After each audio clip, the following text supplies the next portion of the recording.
Hello everyone, this is Nick, and this is the last video we're going to do going through all the points changes for X-Wing 2nd Edition as of July 11th. In this video we're going to talk about all the upgrades and pilots for the Galactic Republic and all the generic upgrades as well. And in terms of the Galactic Republic, I do have to admit I'm not as familiar with this faction as all the other ones, haven't flown with it or against it really all that much. And we know right now, in terms of meta play, what's doing well is the 2 Jedi Starfighter list with Anakin Skywalker and Obi-Wan with the Delta 7B upgrade, which is really interesting because that's something that people were sort of pointing at, saying, no, this is way too expensive, there's no way this could do well, and it has. So that's kind of interesting. Delta 7B is a very expensive upgrade. It's actually gone up in points, which we'll talk about in a second. But apart from that, basically the entire faction has come down in points. Starting with the ARC 170. The frame of this has not come down in points, and we've not added any talents. But Oddball, Wolf, Jag, and 7th Squadron Veteran have all come down, which has sort of crushed the points band a little bit. Wolf and Jag both coming down in points. They've got relevant abilities. I'm very happy to see that. And hopefully that means the Republic will have another competitive option apart from Jedi Starfighters. Speaking of Jedi Starfighters, yes, they have pretty much all come down across the board, apart from Ahsoka. The Jedi Knight's down to 38 points now, so we can continue to talk about generic builds as a 4 or maybe even 5 of with that. It is worth noting, we'll talk about this in a second, generic Force upgrades have also come down in cost, so this is something worth looking at. The R4 Astromech still only 2 points, which makes that very competitive. And indeed, if we have a look at the costs of various ones of these, squeezing out a 4 of, even with some named pilots, looks like it's a lot more realistic now. We have a point reduction of 6 points on Obi-Wan, 1 point on Mace Windu, 7 points on Plo Koon. Yes, good. He really was way too expensive before. A single point on Luminara Unduli. Societine down by 1 point. What have we got? Barris Offee down by 4 points. Jedi Knight down by a single point. Plo Koon out of everything else here was just all kinds of wrong. He was like a single point lower than Obi-Wan previously.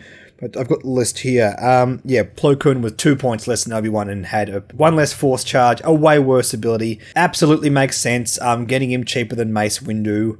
Very happy with all of this. Now we have to remember the 7B configuration has gone up in points. So in terms of applying those kind of builds, it's only a slight point decrease across the board on what's been meta playable.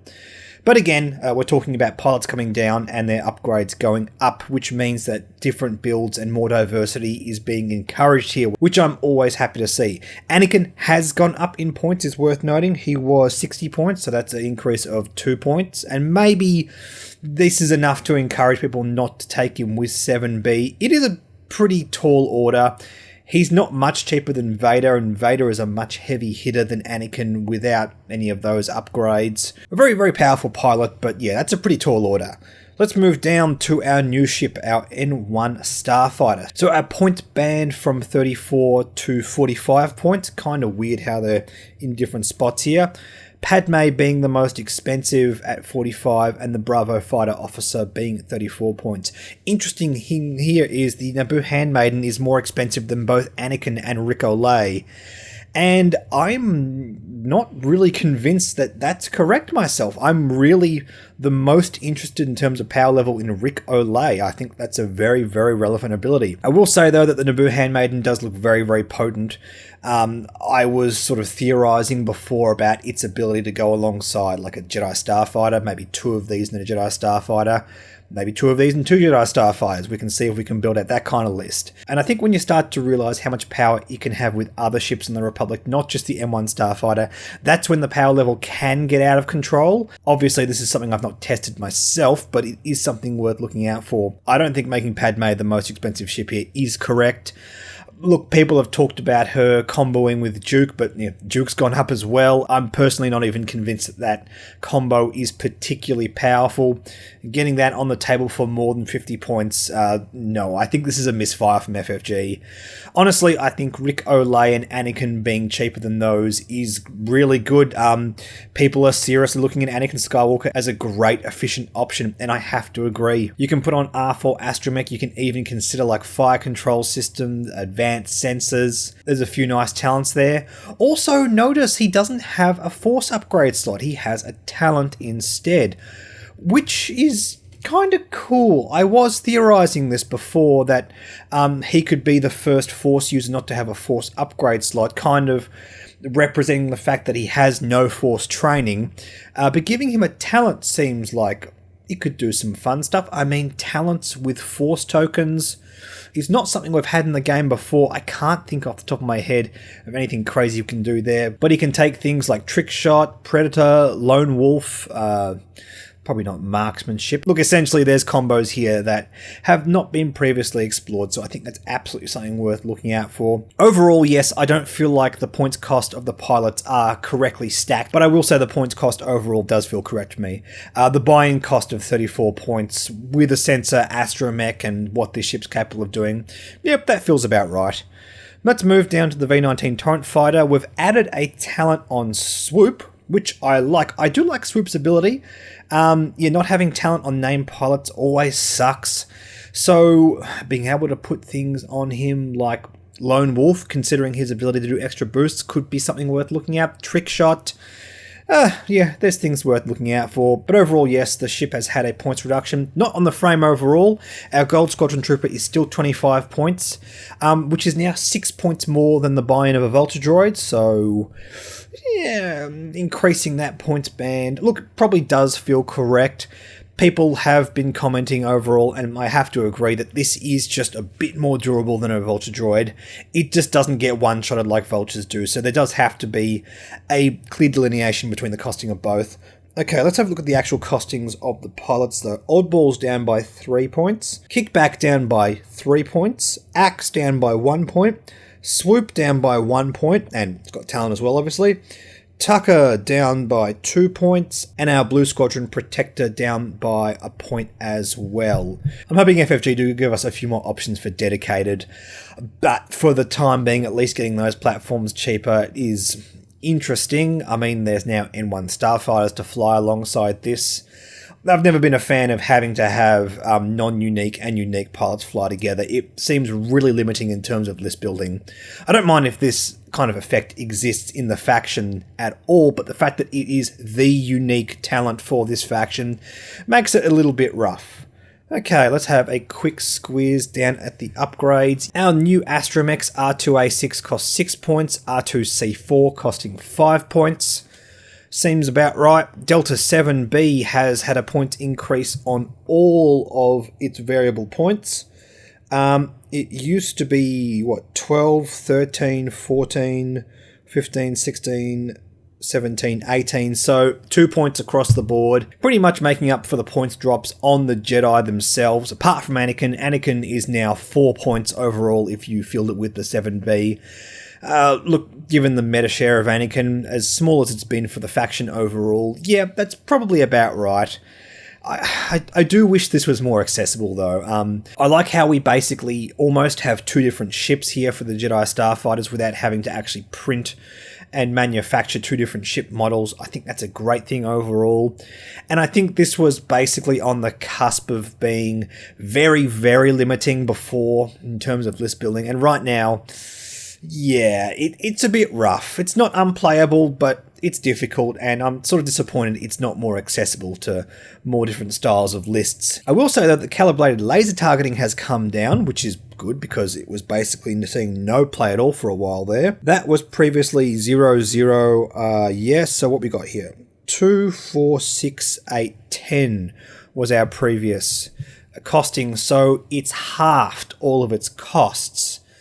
So 5 points on Anakin. Ooh, that's worth thinking about. That's a reduction of 3 points overall from the previous point structure.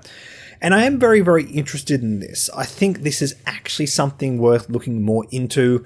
Yeah, they didn't get it right compared to the 7B in the first point structure, but this looks much closer to being fair.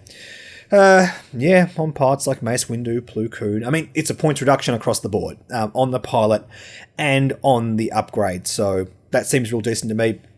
Palp is still 14 points, but Palp lists really do rely on you having other Jedi and that kind of stuff, so those lists are still cheaper overall. Battle Meditation is cheaper across the board as well. Used to be 3, 5, 7, 9, 11, 13 and 15. Now it's 0, 2, 4, 6, 8, 10 and 12. Again, this is a lot cheaper. Even just on the base Jedi Knight. Just seems really, really decent. Again, it's an effect that really didn't see all that much play. Maybe FFG have been a bit too heavy-handed with this and calibrated laser targeting. But considering how affordable both of those options, even on the same platform, is... Yeah, I think we're going to see a lot of different experimentation on the Republic now. Seems good. Apart from that, no points changes on any of the gunners or modifications or anything. Okay, let's take a look at all of these generic upgrades. Starting off with our Astromechs. Now we have a variable points cost added onto the R2 Astromech. It's now scaled against agility. 0, 1, 2, 3 is 3, 3, 4 and 6 respectively, so it's actually cheaper to take it on something that only has 0 or 1 agility. The problem is with those platforms, they tend to lose health even faster. It's more expensive on anything with 3 agility, so E-Wings basically now, Jedi Starfighters. Not that Jedi Starfighters were hugely interested in this anyway. But yeah, look, bottom line, it's cheaper on an X-Wing, which I think was its best application anyway. Chucking this on Luke or Wedge feels a lot better now. But look, the one thing I want to talk about here is there has been no point increase on the R4 Astromech. I think this has basically become my new trick shot in terms of, wow, look at this really hyper-efficient thing which FFG aren't paying attention to. R4 Astromech for 2 points is frankly a steal. It's good on so many platforms. I expected this to go up to at least 3 or 4 points, and it hasn't, so yeah, play this heaps. In terms of our cannons, we now have hyperspace legality on the ion cannon, but we have the auto blaster coming in at 2 points, which I think is very, very cost effective. I think this could have easily been 3 or 4. 2 makes it feel very competitive. And yes, I know it only works inside the bullseye firing arc at range 1 to 2, which is limiting somewhat, but it's going to be very, very helpful on a lot of very agile aces. Your sick fighters are interested in this. Just in the last video, I commented how inefficient they feel and how, you know, they've not really had a points reduction, but adding this into the game as well as plasma torpedoes could be interesting for that platform. It's something you could even consider taking on like Poe Dameron if you really want to, because it just is so cheap. It's nearly a free upgrade in terms of using that on a T-70 X-Wing. So yeah, it's kind of fun. Moving down to our crew, we have a variable points cost added to the Seasoned Navigator, which is good. It plays around with your activation and your maneuver, so the higher agility you are, the more information you get before you get to activate Seasoned Navigator. It's now the same cost if you are Initiative 3, cheaper if you're lower and more expensive if you're higher. So it's a 3-point increase if you're taking this on an Initiative 6 pilot, only a 2-point increase if you take it on an Initiative 5, which I think is probably the main application we have here. Again, this feels like a reaction to something I've missed. People taking this on Boba Fett or something? It's probably some Rebel beef thing that I haven't thought about. Oh, speaking of which, yes, I had a lot of comments from people saying that I missed Cassian Andor. Yep, I know, guys. Sorry, I missed that one. He's had a point increase. Yes, I get it. It's a direct response to Rebel beef like a lot of the things on that list. Look, enough said, FFG have hit that list from multiple angles, and I think that's absolutely correct in terms of its meta share. Also, Tactical Officer going all the way up to 6 points. Yeah, this is pretty rough. It is something that can change red coordinates to white coordinates, and that's a very potent ability, especially on things like the escape craft on the Scum faction, as well as some other ships. But the key thing there is, yes, I made the comment that the escape craft didn't have a points increase, and I felt like it probably could. I just think that this means the escape craft probably won't take tactical officer as commonly as it was, and I don't think that's actually a bad thing. I think the escape craft, even with a red coordinate, is very, very good. All this does is prevent certain builds from taking tac officer as an auto add, and I think honestly that's fine. It feels a bit harsh going all the way up to 6 points, but again, whatever, it is undoubtedly powerful, and there are some things that will still want it. Moving down, we have no movement on bombs or mines. That is, yep, absolutely correct. They're basically seeing no meta share. I really love the design of devices in general in 2nd edition. The timing window and everything feels a lot more fair, a lot less negative play experience going on thanks to bombs. Hopefully they find a bit of a home now. The fire spray coming down in points could be interesting, worth looking out for that. Moving on to our force powers, we have a points reduction on several of these. Actually, first of all, let's talk about hate, because now hate is 9 points on large base ships, which is probably fair enough for the Sith Infiltrator, but we have a bit of collateral damage here with the Asajj Ventress. This does feel a little bit harsh on that build. I mean, I know Asajj came down in cost a little bit, but yeah, 9 points basically, in my opinion, makes that unplayable. I think it's a powerful effect, but I don't think it's worth 9 points. It's looked great on like Maul and Dooku and stuff, who can consistently just burn through their force tokens. I understand the reaction to that, but keeping it 3 points means it's still relevant on like Vader and Kylo and all that kind of stuff. It just feels like, yeah, the one application on Asajj. I mean, yeah, Asajj having access to dark side abilities. I mean, I know there'll be more at some stage. It's a bit sad. But the rest of these coming down in points cost feels really, really good. They basically weren't seeing play, and hate just felt like by far the most efficient out of all of them. So Brilliant Evasion has lost its variable points cost. It's now just 3 points. Interesting, it's highlighted blue. It's actually more expensive on Agility 1 or 0. Point reduction as well on Instinctive Aim, Predictive Shot and Sense by 1 point, 3 points, and 1 point respectively. Predictive Shot going down to 1 point. It's powerful. It can do some really cool things. The problem with Predictive Shot, it is situational. It does rely on what your opponent's flying. It relies on you flying particularly well and lining up those shots well. So I think that feels fair enough. Supernatural Reflexes hasn't come down. It's still something I'm curious about on like Jedi Knight and Inquisitors and that kind of thing, but yeah, pretty rough call at 32 points on those Initiative 6s. Vader and Anakin, I don't think realistically can take it right now, especially with both of their points increases. Let's move down to our gunners. Yes, as stated before, Veteran Turret Gunner has gone up by 2 points, making it far less of an auto-include on like Y-Wings and TIE Aggressors. And look, the overall feeling I'm getting from most people commenting on this that is made Y-Wings and TIE Aggressors just completely unplayable. I don't agree. I just think they're looking at different options. I felt overall Veteran Turret Gunner being as cheap as it was basically helped turreted ships overcome the issue of they're not able to fire in 360 degrees like they used to, and they have to use up actions just to aim their gun. So having multiple shots was a way of overcoming that. Like they were still hitting that same quota of shots per game by having to manually aim, but sometimes getting 2 shots. So the effect was more spiky overall. But overall, yes, this is allowing ships to take 2 shots per turn. And that is very, very, very, very, very, very powerful and dangerous, depending on what FFG add into the game. Now, there are still effects like this on like the Rebellion and Scum faction with various gunners being able to give you more shots as well. I think this is honestly a more accurate reflection of where it should be overall. I think we had it too good with Veteran Turret Gunner up to this point, and the rest of them haven't gone up in points anyway. Moving over to Illicits, yes, the big winner here is Contraband Cybernetics down by 2 points. I think that makes it a great, efficient option. Look, it's not busted by any stretch of the imagination, but there are a lot of ships who are very interested in this. Your YTs, your Kiraz fighters, your Jump Masters, a lot of stuff on the Scum faction. Even like Y-Wings, maybe that's something that Y-Wings can pivot to on the Scum faction. But yes, the big talk of the town right now is Inertial Dampeners having a variable points cost because of what it was doing on the Fat Han build. Also, it's worth pointing out that, yes, you can no longer take it on the Fat Han build because that build lost its illicit, but it is worth pointing out FFG are likely doing this just to make sure that that does not happen again, in case they want to start, being concerned about making other Initiative 6 pilots with illicits. I mean, we still have Han and Dengar on the Scum faction. Maybe FFG are just doing this to make sure that doesn't just, move over to those ships, and for the next 6 months we have that sort of quasi-build still existing. So that makes sense. It's more expensive on every platform that can take it. It used to only be a single point. And considering you have to take shield damage to use it, it feels pretty harsh, to be honest. In my opinion, I think this is a bit of an overcorrection, but at least we have Contraband Cybermen and X. It's not like illicit ships don't get any fun, cool new toys.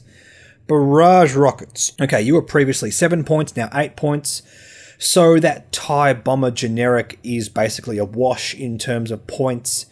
And there is a bit more encouragement to take other ordnance options on that platform.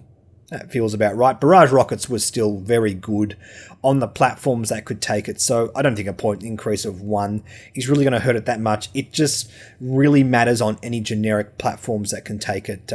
But what are we talking there? Like Alpha Class Star Wings and Punishers? Not really seeing those flown as generics, so yeah, not much downside here.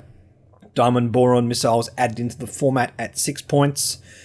Yeah, I suppose that feels about right. Again, we are very limited in terms of the options that can take that. The TIE Bomber might be interested in that, so worth looking out for. Moving down to our modifications, we have no points changes, apart from our new upgrades in angled deflectors and delayed fuses. Delayed fuses being 1 point, I feel is correct.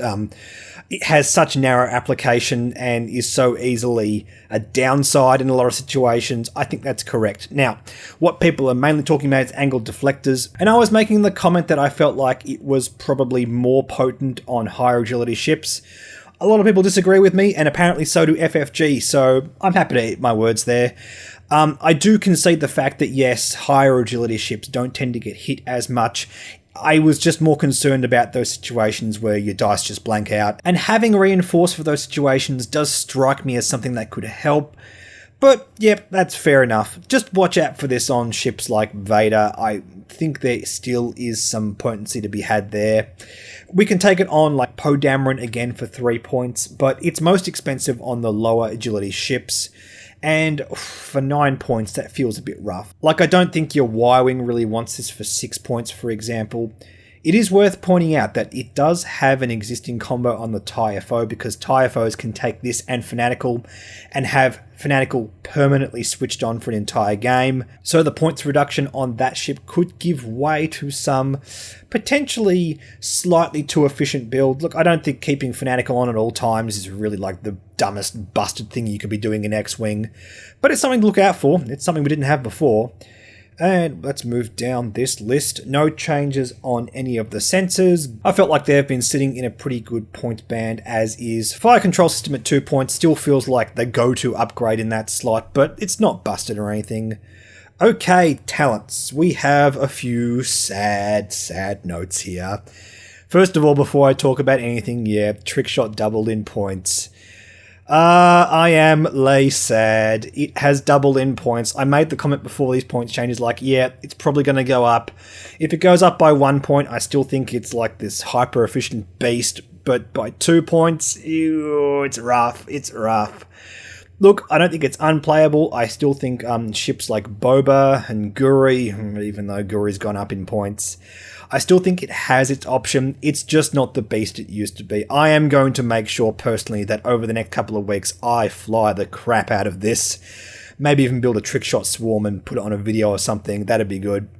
Apart from that, we have swarm tactics going up on the high end, just to make sure those ultra degenerate things aren't too problematic. Duke has gone up by 2 points as well, meaning that that TIE Phantom build can only take 1 copy of Duke, which I think is where that list should be at, in terms of being fair.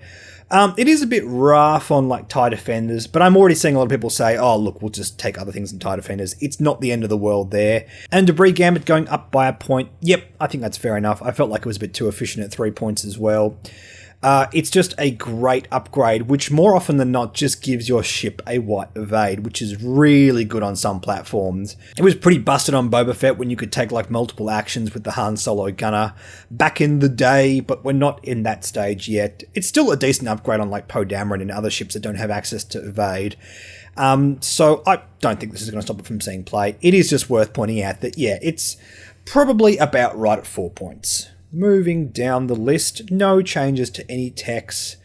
We have a point increase on Proton Torpedoes. Yeah, it's basically still seeing all the meta play for any torpedo, despite the fact it's way more expensive than the other ones. Plasma Torpedoes enters into both hyperspace and extended at 9 points, which feels about right. I was hoping for like 7, 8 for a bit more efficiency, but honestly, it is a powerful effect that is just focused on getting a lot of raw damage across the table. Look, a lot of ships are interested in this, particularly like Jump Masters, Sick Fighters, Alpha Class Star Wings, TIE Bombers, X-Wings. The list goes on. The list goes on. I think 9 points is just about right, and there are a few things that have come down in points that are going to be very curious about that. Our turrets went back up in cost. We just got a point reduction on these. FFG, what are you doing? So Dorsal has gone up by 1, and Ion Cannon turret's gone up by 1. Again, this hurts mainly Y-Wings and TIE Aggressors, but it is worth pointing out things like Dorsal turret's still very powerful on a ship like Cavill. I don't think 3 points is necessarily wrong. I mean, 2 points felt like, yeah, you're just tack it on to basically any turreted ship, and you're not really losing out too much, so you do have to be a bit more cautious with this. I'm just curious as to why it's gone up, down like it has. I mean, look, at the end of the day, 3 points and 5 points still feels okay, so I don't think that's going to break anything per se. Here's all our variable costs, and that is it. We are at the end of all of these lists. What do you guys think? Do you think any faction has benefited or done worse overall? In my personal opinion, I think the factions that have done the best out of all of this is the 2 new factions and Scum. The faction that has suffered the most is the Rebellion, but in terms of meta share, that's pretty much a reaction to what's going on. Getting the Rebel faction seeing a little bit less meta share and the Scum faction seeing a bit more basically puts everything on an even keel if everything's done right. And I feel like all of these points changes, for the most part, has been nice and subtle. Like a few things like the Jedi Starfighter do feel a bit heavy-handed, but that alone I don't think is going to make anything really busted happen in terms of meta play. Yeah, look, in the comment section below, what do you think? And in the meantime, thank you so much for watching. As we get more information, as we learn about what's happening in Wave 5, I will cover it on the channel, as I always do. Don't forget to like and subscribe. Like me on Facebook, follow me on Twitter and Reddit. Please consider supporting my Patreon. We have a great patron Discord going, all of you who want to come and chat with me and the other patrons about what's going on in terms of the X-Wing meta. Thank you so much to all of the existing patrons for making that community so cool. It's always great to wake up in the morning and see all these new messages on my message board on there. That's really, really awesome to see. I'll catch all of you in the next video.